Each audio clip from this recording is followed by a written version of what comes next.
बंधूंनो व विक्रेते बंधूंनो, आज आपण बघणार आहे PI कंपनीचे जे ओशिन आहे व इतर कंपनीचे जे डायनोटोफ्युरॉन आहे 20%, तर याच्यामध्ये लोकांचं म्हणणं आहे की PI कंपनीचं ओशिन का बरं महाग आहे.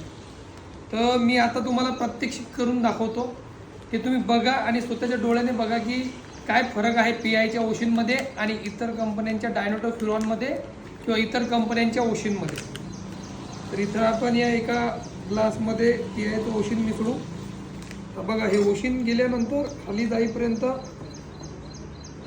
काही सेकंदापर्यंत लगेच आपण हलवलं तर लगेच हे पूर्णपणे पाण्यामध्ये विरघळून जातं, वरून खाली जाईपर्यंतच.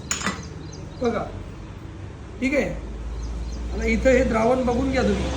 मी हलवलं एकदा आणि पूर्णपणे विरघळून गेलं. आणि हे एका चांगल्या कंपनीचं डायनोटोफ्युरॉन घेतलं आहे आपण.